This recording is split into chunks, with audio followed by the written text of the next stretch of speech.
প্রথম বিষয়টা হচ্ছে শিয়া। এই শব্দটা একটা ইস্তেলাহ, পরিভাষা। এভাবে রাফিজি এটাও একটা পরিভাষা। আর দুনিয়ার কোনো পরিভাষাই প্রথম থেকে একই অবস্থায় চলে যেতে পারেনি, বরং প্রথমে এক অর্থে ছিল, পরেই অর্থের মধ্যে ব্যাপকতা বা সংকীর্ণতা এসেছে।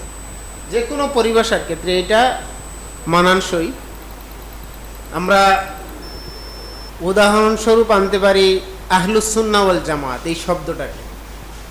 এই শব্দটারও ওই শব্দের জীবনে বা এই বাক্যের জীবনে অনেক চড়াও উতরাই এসেছে, শেষ পর্যন্ত তার একটা অর্থে গিয়ে এই পরিভাষার রূপ ধারণ করছে। তো শিয়ার ব্যাপারটা প্রথমে শিয়ার শাব্দিক অর্থে অনেকটা ব্যবহৃত হয়েছে। পরিভাষাটা শিয়া অর্থ পার্টি, দল। পরবর্তীতে হযরত আলী রাদিয়াল্লাহু তাআলা আনহুর পক্ষপাতিত্ব যেসব সাহাবায়ে কেরাম, তাবিঈন যারা ছিলেন, যারা হযরত আলী রাদিয়াল্লাহু আনহুর পক্ষে ছিলেন, ওনারা নিজেদেরকে শিয়ানে আলী বলতেন। আরো কিছুদিন পরে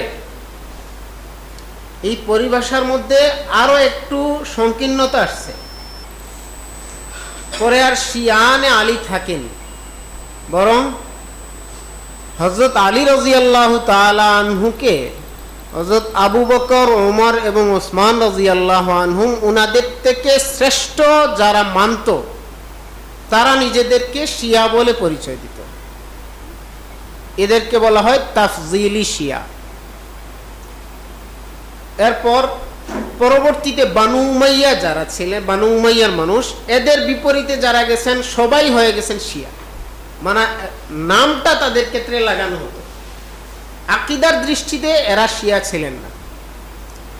এরপর এরা বানু উমাইয়া এবং সাহাবায়ে কেরাম রাদিয়াল্লাহু আনহুমের ওই ইখতিলাফটাকে সামনে রেখে হযরত উসমান ও আলী রাদিয়াল্লাহু তাআলা আনহুর পক্ষে এত অগ্রসর হয়েছে যে আর কোনো সাহাবাকে তারা মানতে রাজি হয়নি। পরবর্তীতে এরাই বিশেষ একটা দল এবং আকীদা বানিয়ে ওই আকীদাকে যারা লালন করত তারা হচ্ছে শিয়া, বর্তমান শিয়া। ওই বিশেষ আকীদা শিয়া, এদেরকে বর্তমানে শিয়া বলা হয় না যারা হযরত আলী রাদিয়াল্লাহু আনহুর পক্ষপাতিত্ব করত, বা বর্তমানে এদেরকেও শিয়া বলা হয় না যারা হযরত আলী রাদিয়াল্লাহু তাআলা আনহুকে সবচেয়ে বেশি সম্মান দিত। আবার শুধু বনু উমাইয়ার খেলাফ বিপরীতে যারা থাকে এরাও শিয়া নয়। বর্তমান পরিভাষাটা পরিপূর্ণ ভিন্ন। এই কথাটা মনে রাখলে যে ফায়দাটা হবে এটা হলো, আমরা যখন ইতিহাস চর্চা করব, ইসলামের ইতিহাস, তখন দেখা যাবে অনেক বড় বড় মুহাদ্দিসের ব্যাপারে পাওয়া যায় উনি কানা শিইয়ান, কানা ইয়াতাশাইয়্যা, রুমিয়া বিত্তাশাইয়্য, এদের ব্যাপারে এই সব মন্তব্য আসবে। তখন আমরা দেখব কোন সময়ে তিনি ছিলেন, আর ওই সময়টায় শিয়া শব্দটাকে কোন অর্থে ব্যবহার করা হয়েছে। যদি এটা আমরা খেয়ালে রাখি তাইলে ওই বড় বড় মুহাদ্দিস যাদের হাদিস নিচ্ছি, যাদের থেকে দিনের মাসাইল নিচ্ছি, ওনারা আবার শিয়া, অথচ পরবর্তীরা বলছেন যে শিয়ারা কাফের। তাইলে আমরা কি দিন কাফেরদের থেকে গ্রহণ করছি? এই বিষয়টার ডাউট আমাদের কাছে আর থাকবে না। পরবর্তী শব্দ হলো রাফিজি, রিফজ। এই শব্দটার অর্থ তার্ক, ছেড়ে দেয়। প্রথম দিকে সাহাবায়ে কেরাম রাদিয়াল্লাহু তাআলা আনহুমের মধ্যে যখন কিছুটা মুশাজারা চলছে, এই সময়টা কিন্তু সামান্য সময় না। সাহাবায়ে কেরামের যুগ থেকে নিয়ে তাবিঈন, তবে তাবিঈনের যুগ পর্যন্ত এই লম্বা সময় রিফজ শব্দটা মহাব্বত এর অর্থে ব্যবহৃত। যারা বিশেষভাবে সাহাবায়ে কেরাম রাদিয়াল্লাহু তাআলা আনহুমের মাঝ থেকে আহলে বাইত রাদিয়াল্লাহু আনহুমের পক্ষে জোরালো ভূমিকা রাখতেন, তাদেরকে বলা হয়তো রাফিজি। অনেক সময় এই শব্দর ইতলাক বা এই শব্দের ব্যবহার রিফস শব্দের ব্যবহার সাহাবায়ে কেরামের মধ্যে থেকে বা পরবর্তীদের মধ্যে থেকে যারা ছিলেন বিশেষভাবে আহলে বাইত রাদিয়াল্লাহু আনহুমের ভক্ত, তাদের ক্ষেত্রে উচ্চারণ করা হয়তো। হযরত ইমামে শাফিঈ রাহমাতুল্লাহ আলাইহি তাকেও কেউ কেউ রাফিজি বলেছেন।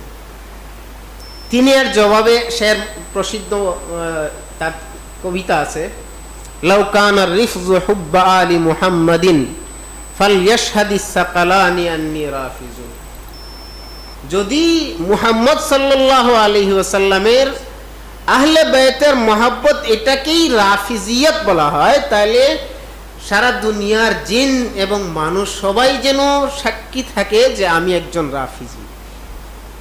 তাইলে হযরত ইমামে শাফিঈ রহমতুল্লাহ আলাইহি পর্যন্ত এই অপবাদটা ছিল যে তিনিও রাফিজি। এটা পরবর্তী পরিভাষায় যে রাফিজি যাকে বলা হয় এই অর্থে ব্যবহৃত হয়নি। পরবর্তীতে রাফিজি রিফস ওই তার্ক শব্দের ছেড়ে দেওয়া শব্দের অর্থ পুরোপুরি এখানে আসছে। যারা গোটা জামাতে সাহাবাকে ছেড়ে দিয়ে মাত্র 5 জনকে পৃথক করে এদেরকেই মুসলমান মনে করত, আর সব সাহাবায়ে কেরাম রাদিয়াল্লাহু আনহুম আজমাইনকে কাফির মনে করত। এমনকি মজার ব্যাপার হইল, যার পক্ষ নিয়ে এই সাহাবায়ে কেরাম রাদিয়াল্লাহু আনহুমের তাকফির করত হযরত আলী রাদিয়াল্লাহু আনহু, উনাকেও এই মুসলিম 5 জনের ভিতরে আনেনি। অর্থাৎ এই তার কথার কারণ, তার দিকে দাবিত বেশি অতিরিক্ত ভক্তির কারণে সাহাবায়ে কেরাম সকলকেই কাফির বলল মাত্র 5 জন মুসলমান, আর এই 5 জনের ভিতরে কিন্তু হযরত আলী রাদিয়াল্লাহু আনহু নাই। তাইলে শেষ পর্যন্ত হযরত আবু আলী রাদিয়াল্লাহু আনহুকেও তারা কাফির মনে করতে। এটা শুধু ইলজামি বিষয়, এমন না যে যেহেতু আলোক করেনি তাইলে মনে হয় কাফির মনে করতো, এমন না। বরং তারা পরিষ্কার এটা লিখেছেও যে উনিও কাফের হয়ে গেছিলেন, কারণ তিনি তো প্রথমেই খলিফা হওয়ার ছিল। যেহেতু তিনি এর আগে 3 জনকে সুযোগ দিয়েছেন, তাহলে আল্লাহ রসুলের হুকুমের অমান্য করেছেন, সুতরাং তিনিও কাফের হয়ে গেছেন। তো এই যে অবস্থাটা তাদের, তো এই রাফিজি এবং শিয়া বিষয়ে আসলে আমরা মুতালার বিষয়টা, আমি মাফ করবেন যদি কারো ইগোতে বা কোনো ইয়েতে সমস্যা হয়। দেখুন, একজন সফল লেখক তখনই হন যখন তার দাবি শব্দে না এনে তার মূল টার্গেট যেটা, এটা পাঠকের ভিতরে ঢুকিয়ে দিতে পারে। উনি হচ্ছেন সবচেয়ে সফল লেখক। যেমন আমাদের সিলেটে একজন মানুষ আছেন যাকে অনেকে আমরা নাস্তিকতার গুরু বলি, কিন্তু আজ পর্যন্ত অনেকে এটা লেখেনও যে আজ পর্যন্ত তিনি তাকে নাস্তিক বলছেন বা কেউ কাউকে বলছেন যে নাস্তিক হয়ে যাও, এটা নাই, এটার কোনো দলিল নেই। অথচ তিনি নাস্তিকতার জন্ম দেন দেশে। তাইলে উনি নাস্তিকতা তার কিতাব থেকে আপনি প্রমাণ করতে পারবেন, কিন্তু আবার নাস্তিকতার জন্মদাতা, কারণ তিনি যে টার্গেটে লেখেন ওই টার্গেটটা ভিতরে ঢুকিয়ে দেন। এই জন্য যে কোনো মানুষের কিতাব পড়ার আগে এই বিষয়টা খুব খেয়াল করে নেওয়ার দরকার যে এই লেখকের আকীদা, লেখকের মানহাজ, লেখক কোন বিষয়টাকে সামনে নিয়ে লেখেন, এই বিষয়টা খুবই দরকার। এবং মুসাল্লাম মানুষ না হলে আকীদার ক্ষেত্রে, আপনাকে হয়তো আকীদার কিতাব উনি পড়াচ্ছেন না বা লিখছেন না, উনি লিখছেন ফজরের নামাজের গুরুত্ব নিয়ে, যেমন বলছে, কিন্তু তার লেখায় এমন অনেক কিছু থাকবে যে বিষয়গুলো আপনাকে ওই তার মূল মাইন্ড যেটা তিনি যে আকীদার উপর আছেন ওই আকীদার দিকে নিয়ে যাবেন। আর যদি তিনি নিয়ে যেতে না পারেন তাহলে তিনি সফল লেখক নন। এই বিষয়ে খেয়াল করে আমি ওই আমাদের পূর্বের যে সম্মানিত ভাই যে কিতাবগুলোর নাম বলেছেন, এর আগেও পড়ার জন্য আরো 2টি কিতাবের নাম বলতে পারি। এটা হচ্ছে আমাদের দেশের একজন মুহাক্কিক আলিম। কোনো ক্ষেত্রে কোনো মানুষ তার সাথে কোনো বিষয়ে ইখতিলাফ করতেই পারে, কিন্তু উনি মুহাক্কিক আলিম এবং ভারতে যেভাবে নীরবে নিবৃতে হযরত থানভী কাজ করে গিয়েছিলেন, এভাবে সব বিষয়ে যিনি কাজ করছেন মৌলানা হেমায়েতুদ্দিন সাহেব। ওনার কিতাব আছে ইসলামী আকীদা ও ভ্রান্ত মতবাদ। এই বিষয়ে শুধু শিয়া নয়, অনেক বিষয়ে আলোচনা আছে এবং শিয়া বিষয়ক আলোচনাটা মুতাদিল, পরিপূর্ণ বড়দের থেকে যে বিষয়গুলো আমরা যে আকীদা পেয়েছি ওই বিষয়গুলো।